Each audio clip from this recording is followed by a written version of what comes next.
بسم الله الحمد لله والصلاة والسلام على نبينا محمد وعلى آله وصحبه وسلم. ومر kaleeto iyo barnaamijkeeni tarbiyada caruurta. Maanta waxaan kaga hadlayaa ilmaha cunto diidka ah, ilmaha cuntada cuni waaya, waxyaabaha u sababka ah, sida loola tacaalo arrinkan iyo sida wax looga qabto baan ka hadli doonaa.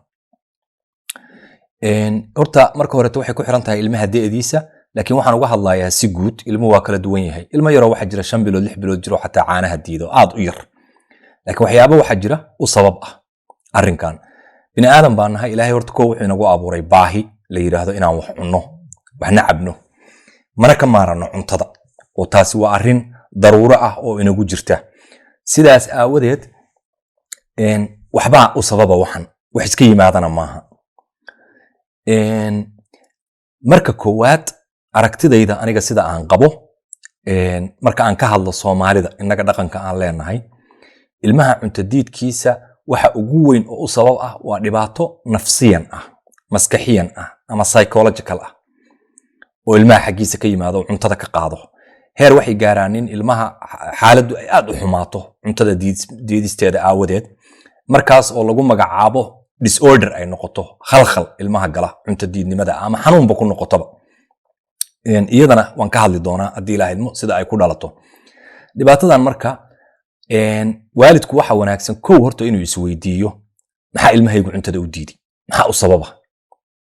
Taa in waalidku uu ka fakaro waa muhiim. Ani ahaan marka waxaan oranayaa dhibaatada ilmaha cuntada diida waxa u sabab ah oo koow ka ah horta. Koow qofka ka ah waa adiga waalidka ah. Taa horta meel ku xiro. Sabab sida uga tahay waxaad uga tahay ilmo horta su'aashan waalidka badan oo soo weydiiyay ilmaha su'aasha hadalka aad isticmaalaysaan oo ilmahaygu waxba ma cuno horta waxba kama jiraan, waa been. Waxa waa cunaa, haduusan cunin waa dhiman lahaa. Laakiin adiga waxa aad rabto buusan cunin. Mashaakilku waa ka. Hooyooyinka Soomaalida waxa aynu rabnaa ilmaha inaynu cunto badan u cuno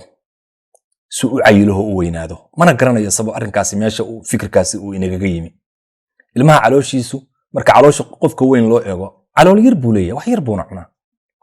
Waxa uu jecel yahay buu cunaa, sida aad waxa aad jeceshahay u cunto. Taa horta waa inaad meel ku xirato. Sababaha marka waalidku arrintan ugu sabab yahay waxa koow ka ah walwal badan baynu arrintan iska saaraa. Walwal xoog laan iska saaraa.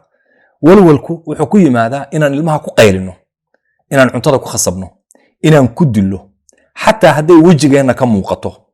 uu ilmuhu ka dareemo waalidku inuu ka walwalayo cunto cunistiisa oo uu rabo inuu ilmuhu wax cuno, ilmuhu stress buu ka qaadaa cuntadana waa dhacaa. Marka lagu dilo,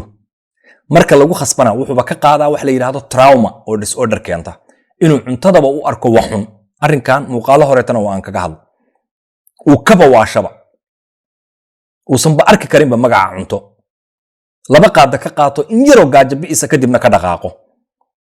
Waayo cuntadii wuxuu u arkaa meel bahala galeena. Wuxuu og yahay inay hooyadu marka qadada la soo dhigo oo ilmuhu cuni waayaan xanaaq inuu imaanayo, inuu dagaal imaanayo, inuu dil imaanayo. Muddo dheerna socotay. Taas ilmaha martu maskaxdiisa ku qafilan. Oo dhibaatada waxay ka sii dhigaysaa culays siyaada ah. Qodobka marka isaga maxaa lagu daaweyn karaa? Horta walwal oo dhan inaa iska qaado.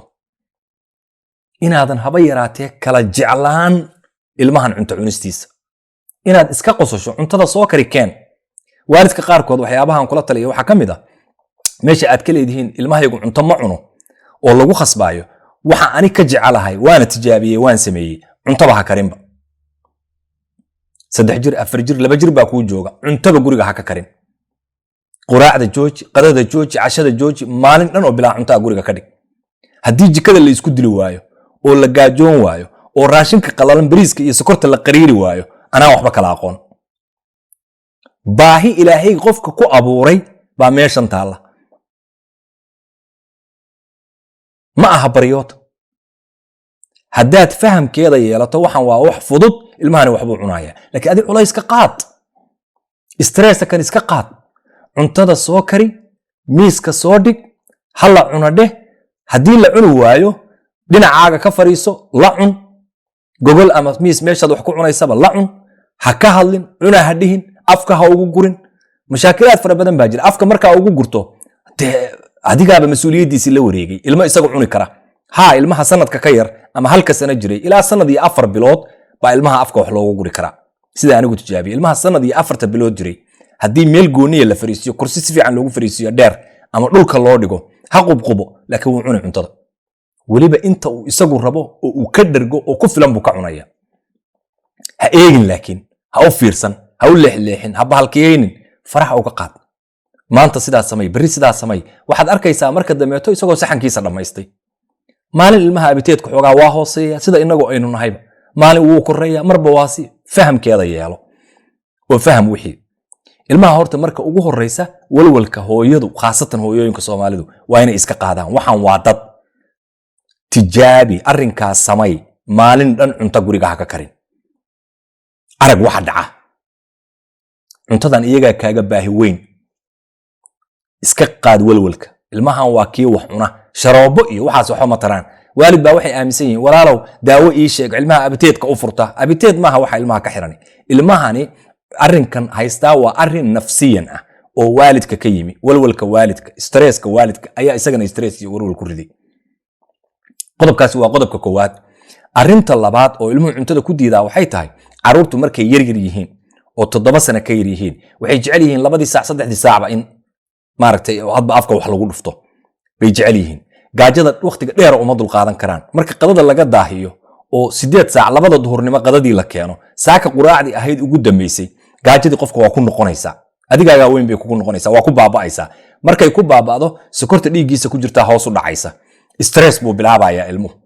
cuntadii markaa ma cuni karaayo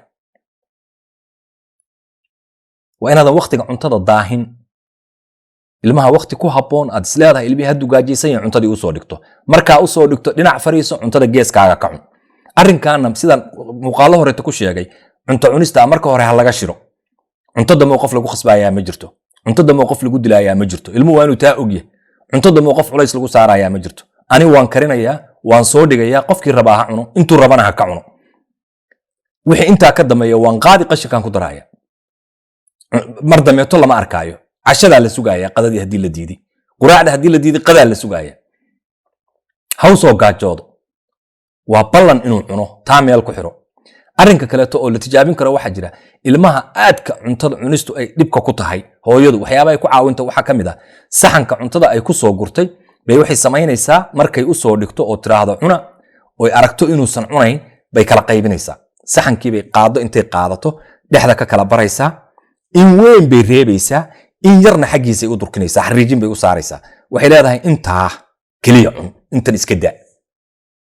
intaa ma dhammayn kartaa hooyo haa waa inaad ilmihii ku tashkiiliso xogaa raqba geliso ballan waxaan kaaga qaadayaa inuu dhammaysto kana jeensoo culays ha saari marka uu dhammeeyana macsii maasha allah maanta si qada fiican baad cuntay si fiican baad wax u cuntay ku dheh oo ku ammaan cuntada uu kaa cunay wejigaaga xataa ayay ka muuqan walwal ah ilmahaygi gaaja haysa ilmahaygu wax ma cuno waxa wax kasta ka muhiimsan inaad ka fikirto ilmahaygu hadal ma yaqaan garashadiisu waa hoosaysaa ma garanaysaa ay dhibaatooyin kaleetaa haysta waxyaabahaas oo ku shaqale caqliga korintiisa inaad ka fikirtaa ka fiican halkaa cuntada ka fikirayso laba jirka haddaadan cunto siin guriga khasab intuu ku soo qabto ku dhahayaa kari oo ooyaya kadibna waa boobaya waa laqaya markuu hal maalin qado ha ka walwalin laakiin laba jirka marka aadan caqliga ka korin weligii ku dhihi maayo caqligayga kori hadal la'aanta iyo aamusnaanta iyo walwalkaasi ku jiraya qodobka koowaad adaa walwalka iska qaadaya qodobka labaad cuntada waad soo dhigaysaa farahaad uga qaadaysaa ilmaha xorriyad baad siinaysaa ha khasbin qodobka saddexaad ilmaha waa kala dooransiinaysaa qadada intaadan karin kala tasho maxaan maanta la kariyaa maxaa la jeceliya wixii la isku raaco baasta la isku raacay baastada u kari bariis baa la isku raacay bariiska u kari hilib baa la rabaa haddaad awooddo u soo gad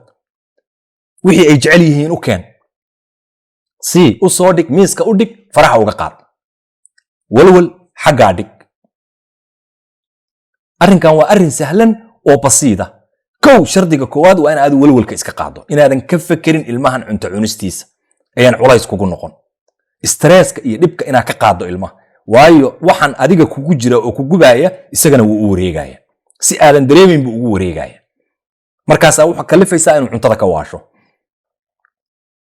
taa marka aan isla fahamno caawimaadda saxanka inaad u kala qaybiso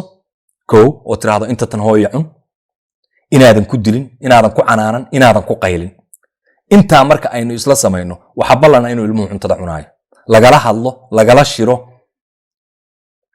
wuxuu jecel yahayna la siiyo tan kaleetana haddaad saxan u soo dhigtay 3 qaada 4 qaada ka cunay dee intaasuu uga baahnaa ha ka walwalin qadadii 3 qaada 4 qaada ku cunay cashadu in badan ka cunaaya bari quraacdu cunaaya ha walwalin walwalka jooji walwalka iyo stressku qoyska iyo ilmaha koriimadooda uma fiicna ilmuhu degdega ma jecla walwalka ma jecla buuqana ma jecla inaga waalida baa dhibku inaga socdaa bal horta taa jooji taa marka aad samayso waxa ballan ah ilmahaasi inuu cunto ka cunaayo hadalka meel ku xiro ha igu soo noqdo qofkii maartay uu ka cuni waayo ha yiraahdo wuu cuni waayo waxyaabaha physicalka ah oo ama calool xanuun ama jirro ilmaha haysa la xiriira iyadu waa meesheeda mana qabo problemka in Soomaalidu qabto waa dad dhifa baa ilmaha caloosha iyo ka xanuunsan oo jira oo bukaana oo jira cunto diida laakiin waa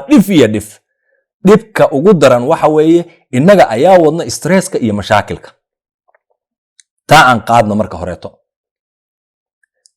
qodobka marka aan isla fahamno ayaynu marka waxaynu u gudbi karaa qodobada kaleeto waxaynu niri kow adigu walwalka iska qaad cuntadii kari ilmaha u soo dhig marka aad u soo dhigto waxba dan ha ka yeelan cunistooda arrinka saddexaad waxa weeye afku gurista jooji ilmaha mas'uuliyad si maanta waxaan wada hadalay hooyo tiri ilma 14 jiray baa ii jooga xataa ma qubaysto cunto warkeeda waxaan ku iri markii uu yaraa ilmaha 7 sano ugu horeeya oo muhiima cuntada afka ma ugu guri jirtay haabay tiri waxaan ku iri ilma aad 7 sano cunto afka ugu guraysi ama 8 sano kuwa 9 jirada afka ugu gura wallahi 14 jir baan arkay afka wax loogu guraay ma aqliga gali karaa sanad markuu ilmuhu gaaro waa in qaadadiisa loo dhiibo ama gacantiisa loo ogolaado inuu cuntada ku cuno wuu cuni isaga cunaya ka walwalin u ogolow xirriyad si waxaan ku iri ilma aad intaas oo sano afka ugu soo guraysay si uga sugtaa inuu isagu cunto cuno si uga sugtaa ilma aad u soo qubaynaysay inuu isagu qubaysto ilmaha 3 sano jiray wasaa qubaysan kara 2 sano iyo barbu ku qubaysan kara ilmuhu wax yar oo caawimaad u baahan yahay waad aragteen qof waalido aan arkini ma jiro ilmuhu cuntada marka in afka loogu guro ma jecla wuxuu isku dayaa inuu isagu cuno idaa buu ku dhahaya idaa maalintu kugu bilaabo daa qubayska markuu ku dhaana qubaysanaya maalintu ku yiraahdo daa ag istaag daawo ilmuhu isaga ku sheegaya wuxuu rabo laakiin waxa la rabaa in aad fahamto idaa ma ku yiri daa u ogolow culaysa kan waqtigu kugu hayo iska qaad ag fariiso daawo fiiriso wuxuu sameeyo maanta haday ku yar culus tahay bari waa u fududa saadama waa ka sii fududa kadib maalinta dambe isaga basuuliga galayo toos u qubaysanaya ama cuntadiisa toos u cunaaya ha ugu gurin afka jooji waa khalad adaa dilaya ilmahaaga marka afka cuntada ugu gurto oo ka walwasho oo tiraahdo ilaa aan gacantayda ku siiyo calooshiisu buuxsanto ma joogi karo waxyaabaha kale oo khaladaadka aan sameeyno waxa kamid ah cabitaanadan shiidan oo xabuubka ah oo la qaso dhibaatooyin fara badan bay ilmaha u leeyihiin kow ilkahay ka jijabiyaan labo kalar siyaada bay leeyihiin midab ah oo lagu soo daro oo hadhow kaliyaha dhagax ku noqda ka jooji guriga qashinka ku dar hooyaa waxay ka soo cabanaysay waxay tiri goortii cuntada iga diidaan cabitaankaas la cabaa jooji biyaad soo dhig laakiin shir la gal u sheeg cabitaankii guriga in laga joojiyay kan furudka ah oo freshka ah isaga marmar soo qaad hadii awoodo oo u shiid cambe babaay wixii aad heli karto siisiin wixii fudud liindanaan wuxuun kaleeto oo fresh oo cunto natural ah cabitaan natural ah u shiid kan ka dhaaf qashinka ha lagu daro sida aan qabo waayo ilkahana waa jijabiya kaliyahana wuxuu ku keenaa dhagax kalarkaas ma shiidi karo jirkeenu wuxuu fariistaa kaliya cabitaana kan aad siinaysana cuntada ku hor istaagaya dhibaatadaas uu leeyahay biyaha cad baa ka fiican in miiska loo dhigo okay haddii aad muddo ku soo jirtay oo siiraysi tartiib u gooy kala shir ilmaha kala hadal tartiib u gooy ilmaha waa inaa waxa isla ogolaataan ma aha khasab inaa wixii qashinka hal mar ku wada darto haddayn iyagu kaa ogolaan ilmaha waa xorriyadiisa u ogolow cunto cunistiisa u ogolow inuu isagu qubaysto u ogolow inuu isdabiro u ogolow adiguna culayska iska qaad ballan waxaan kaaga qaadayaa 7 beri marka aad sidaa wado oo warwalka iyo stressku adiga ku daayo aad tiraado waxaan waa dad baahi bay leeyihiin iyaga gaajoonaya iyaga wax cunaya aniga haddaan soo kariyay xil kale to isaarani ma jiro inaan siiyo oo u soo dhigo kii cunana aan arko kii diidana aan arko intaa haddaa ictiqaado waxaa ballan in ilmahaasi wax cuno dilitaanka iyo qaylada iyo buuqana aad joojiso waa ballan dad badan waxaan ka cudur daaranayaa dadka waxaan ahay marka ay hadlayaanin xogay xamaasada ku jirto sida kulul u hadla waa dabeecadayda waana wax iska heredity oo waalidkay ay la awowayaashay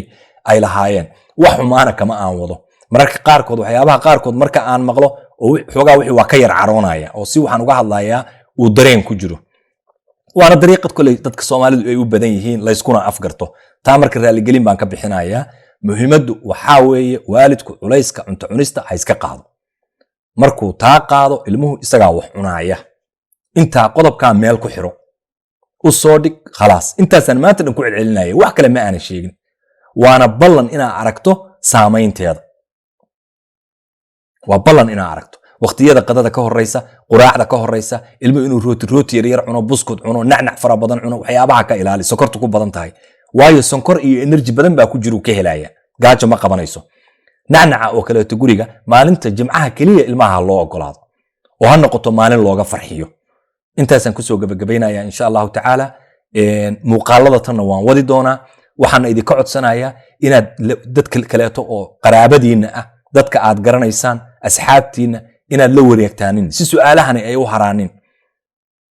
waysan markasta anigana iigu soo noqnoqon inaad wixii sheer garaysaan inaad dadka la wadaagtaan